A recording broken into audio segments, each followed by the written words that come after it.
for what's in store. I'm News 8's Natalie Kucko. We are here in downtown Rochester checking out a brand new Italian restaurant, Sagra Italia. The owners may be a bit familiar to you. They own Tapas 177 down the street, legacy restaurant in the city. Let's take a peek inside.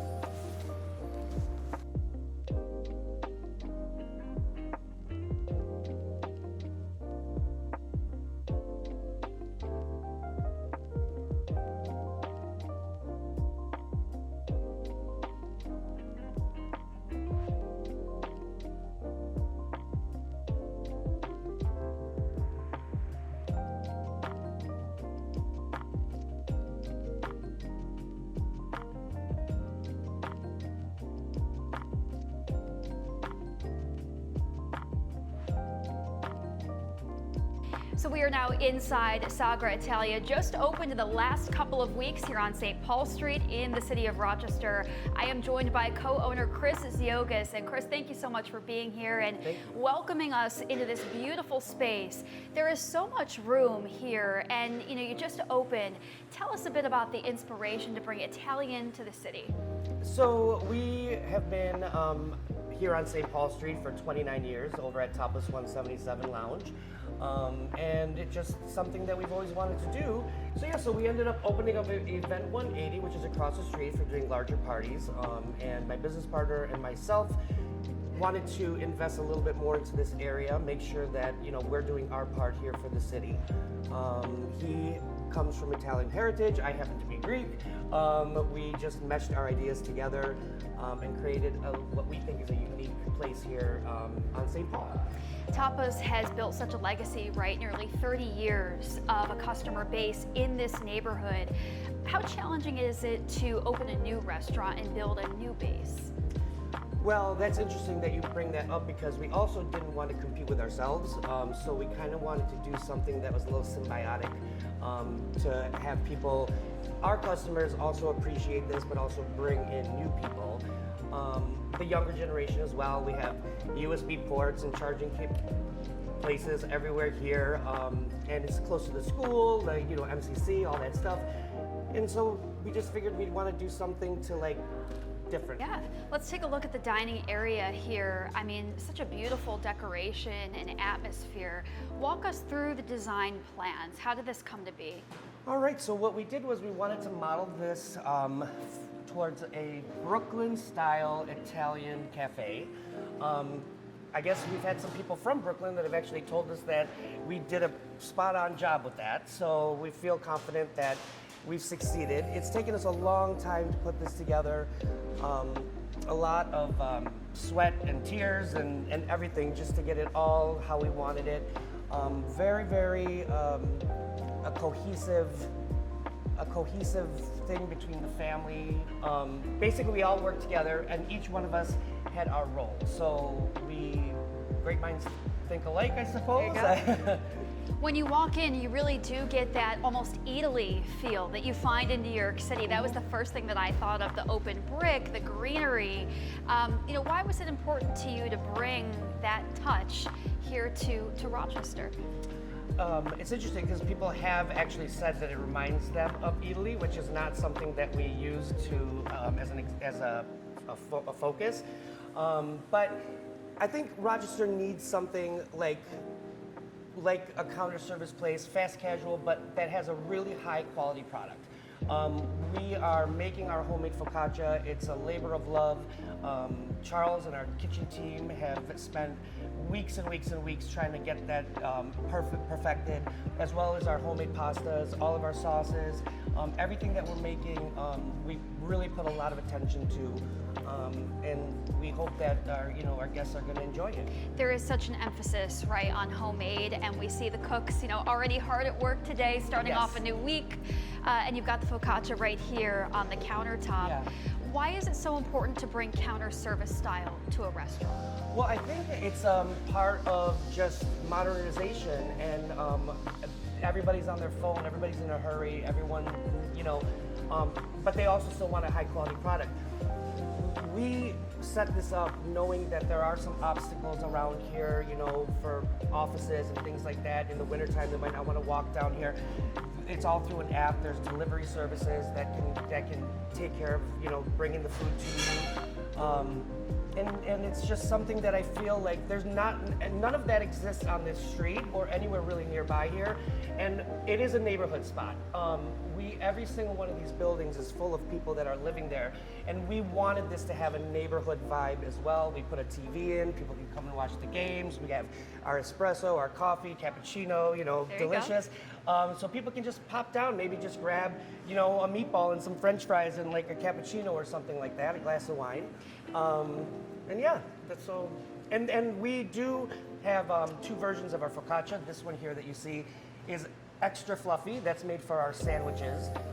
And then the below are the thinner style. It's the same exact dough recipe. It's just proofed differently.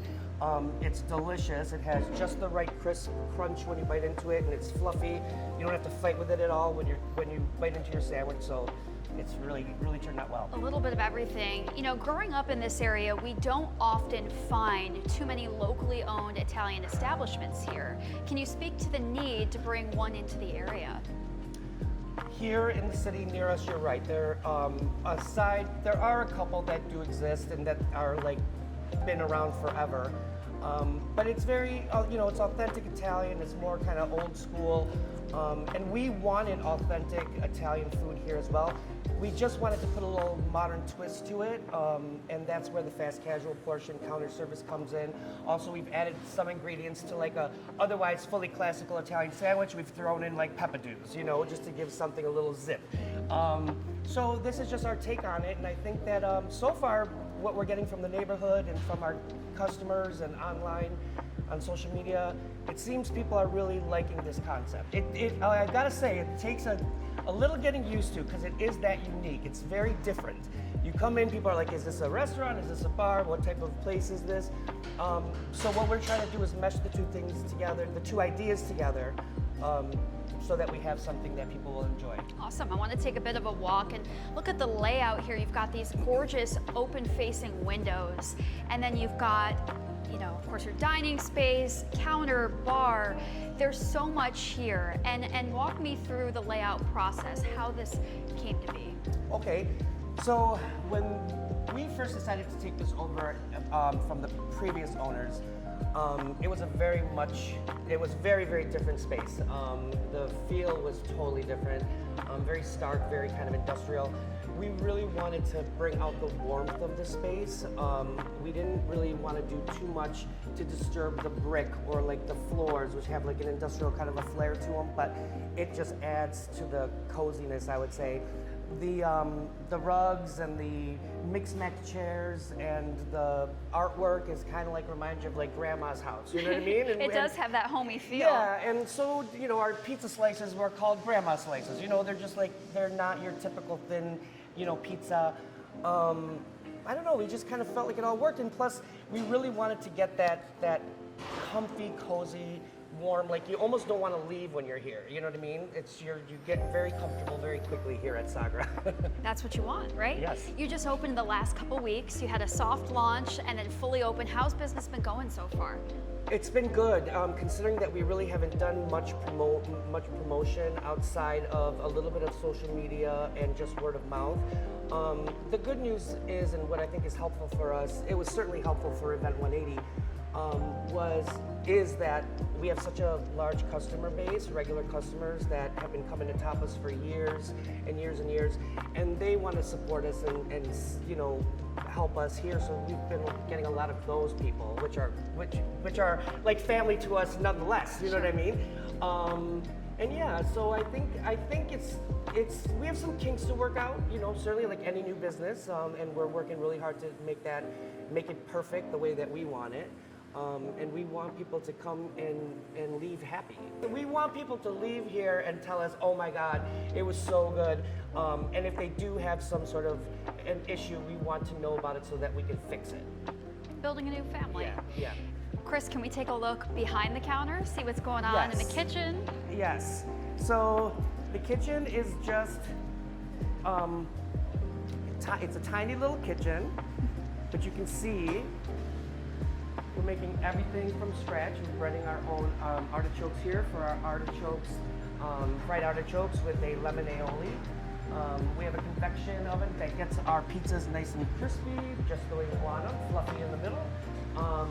We have our saute line, ordering platform is there, and yeah, it's amazing what can come out of this little tiny vessel here. Yeah, this is where it all happens, right? You know, growing up Italian myself, I can appreciate what the effort takes to get things right on a menu. And so if you'd like to describe, you know, the different items that you've worked to place on the menu to make sure that, you know, you can specialize in certain things. Yes. So some of the inspiration does come from actual family recipes from my business partner, Demetrio, and his daughter's family. Ma's Meatballs, it says it right there on the menu. That is their grandmother's meatball recipe. They're delicious, of course, right? And you know, the pasta that we're making is a homemade pasta. That's family recipe as well. The bread is Charles, the gentleman there in the gray. He took forever to make that focaccia perfected. And how big is the menu? It seems like, you know, again, to get things right, family recipes, you want to make sure that it's concise. Yes. So it's a lot bigger than we had initially anticipated. But I guess when we were testing out the menu and trying the different items, we just kept realizing how good these things were. And we were like, well, we have to put that on the menu, you know? And so it grew bigger than what we originally thought. And we're, like I said, trying to master every single one of them and perfect every single one of them. But yeah. Candid question here, kind of a curveball, you know, a good Sunday sauce. How long does that take to put together? So we have two traditional red sauces, I would say. I mean, well, our marinara. The marinara is purposefully meant to be a quick sauce. So that one we don't let cook for too long. I'd say maybe like a half an hour. Our bolognese, which I guess is traditionally a red sauce, but it does have a little tomato in there. That, however, we let that cook for hours. And we serve that in two versions, with our homemade pappardelle pasta, or in the form of a traditional Italian lasagna. You get a big slice of lasagna with its bechamel and bolognese sauce and some cheese in there, and it's absolutely delicious. When you're hiring your kitchen staff for a restaurant like this, I'm sure that's a pretty lengthy process, you know, making sure you have the right chefs for the job.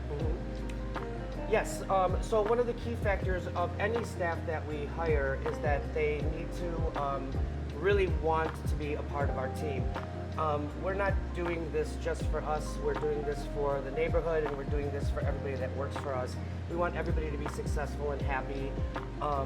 This is the beginning stages, so it's hard. I mean, they've been working crazy hours, and their dedication is very, very much noted. And we couldn't do it without them. So if we're gonna hire somebody, it has to be somebody that cares. So. What's been your favorite part about this new space, new location? Oh, it just makes me so happy. It really does. It just makes me happy. This has been a dream of mine, and my business partner and his family makes me choke up. Yeah. So. Well, you can tell how much it means to you. It's a labor of love, right? Yes, absolutely. It's a lot of work, a lot of sleepless nights thinking about, you know, how am I going to do this? How are we going to do this? Oh my goodness, are we going to have enough menus for tomorrow? Do I have to print more? Like, there's just a constant, something always comes up.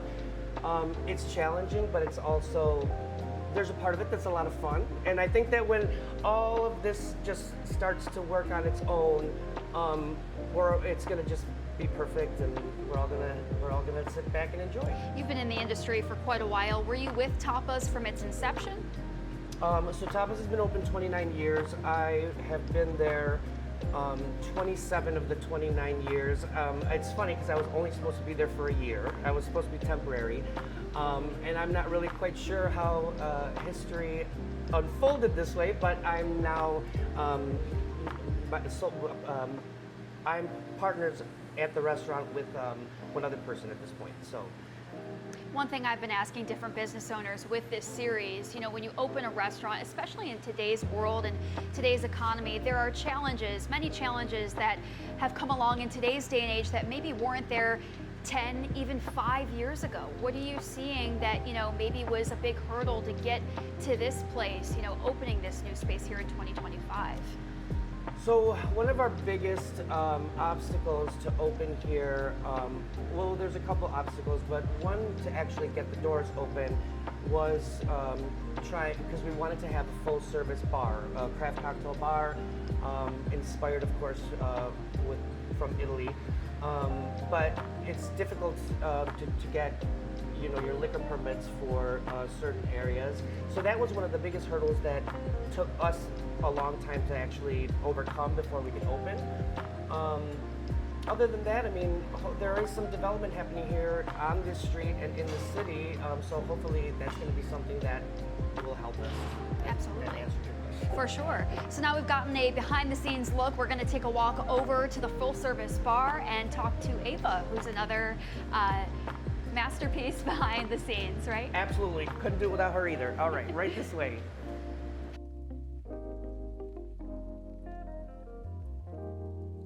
All right, so we are here now behind the bar. I'm joined by Ava Cavatasi. Ava, you are from Rochester, and what people might not realize is this is a family business. You know, your dad launched this idea. Tell us a little bit about how this all came to be. Yeah, so my dad has been with Tapas from the very beginning, and he loves Italian food, Italian cooking. It's always been a dream of his to branch out and open another restaurant. So when this space opened up, it just kind of felt natural that it's right next door and that we would move in. And when we were thinking of a concept, it was just also very natural to go to Italian because his dad, my grandpa, is from Italy, and our whole family is just so passionate about Italian food. Like Chris said, my grandma's meatballs are on the menu, and my favorite food forever has been lasagna, and we have a lasagna that's on the menu with homemade noodles, and it's amazing. So yeah, it's just kind of all come together, and we're all super passionate about it. And Chris is like an uncle to me, so we always say this is a family business. It's your heritage, right? And what does it mean to you to bring family recipes to the public? So I think we just feel very honored that we're able to share our recipes with the public because, you know, we know every family has the recipes that they know and love. And for people to come and trust us and things that we love and want to try them, we just are super appreciative of that.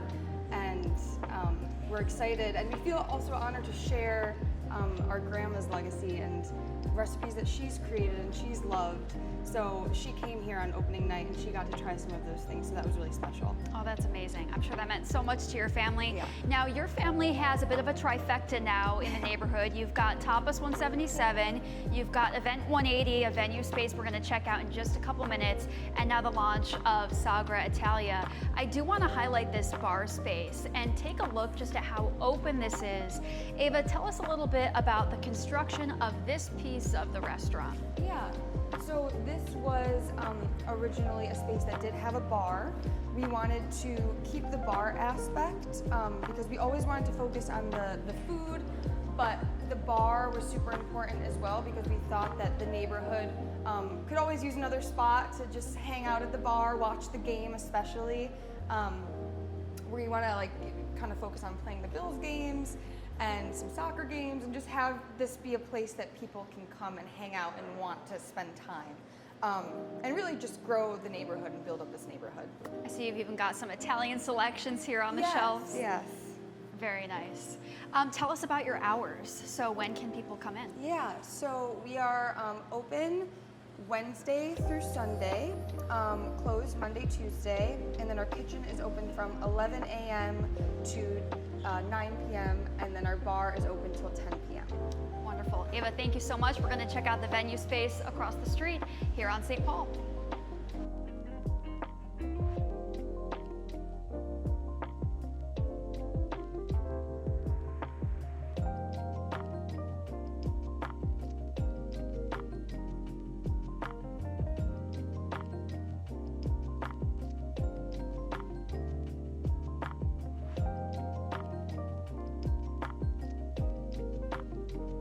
So we've taken a brief pivot across the street. Here we are at Event 180. This is part of the business triangle, if you will, here on St. Paul Street. Ava joins me once again. Ava, this is a gorgeous venue space. Been open a couple of years? Yeah, so we've been open a couple of years. We took over this space almost 2 years ago now, and Tapas 177 does all of the food and beverage for the space as well as the staffing. So we just bring all the fresh food right across the street, and we help do like the venue coordination for all the events here. And what sorts of events do you welcome here? We do weddings, baby showers, birthday parties, all different types of events, engagement parties.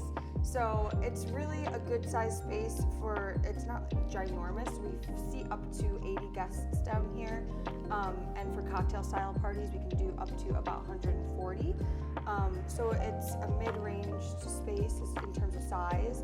So yeah, we see all different types of events here. Very nice. We'll take a little bit of a walk through with the camera and take a look.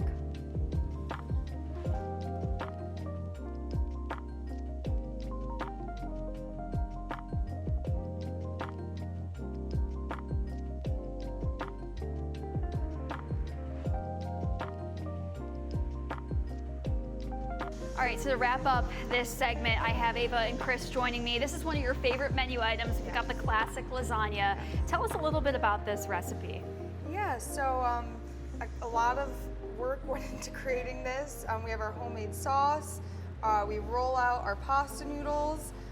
So it's really a rich, flavorful lasagna. And like I said, that's my favorite food, so I really love this menu item. But yeah, Chris and my dad and Charles all took a lot of time to perfect this recipe, and we think it's perfect. Chris, are you a fan? I absolutely love it. Like, Yeah. I'm gonna get fat. And we've got lots of cheese layered in, so we're gonna take a bite, I think, right? Yeah. And there's our homemade bechamel sauce in Yeah. there. And this is the bolognese sauce is with our homemade pappardelle as well. Wow. The crunch. Mm-hmm. And that's not easy to do. That's really, really good.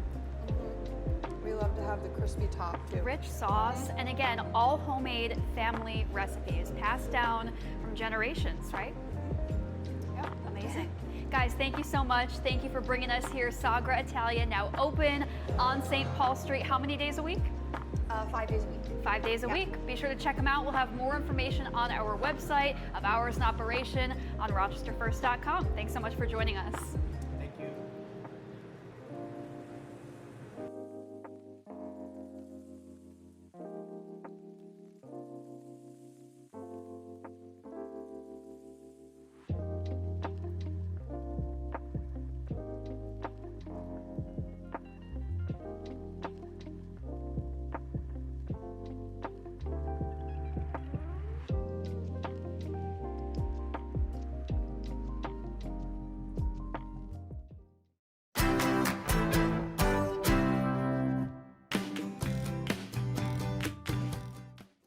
Get the Rochester First streaming app today for everything you love from News 8 on demand, plus exclusive shows you won't see anywhere else. Search ROC and download for free on Roku, Amazon Fire, and Apple TV.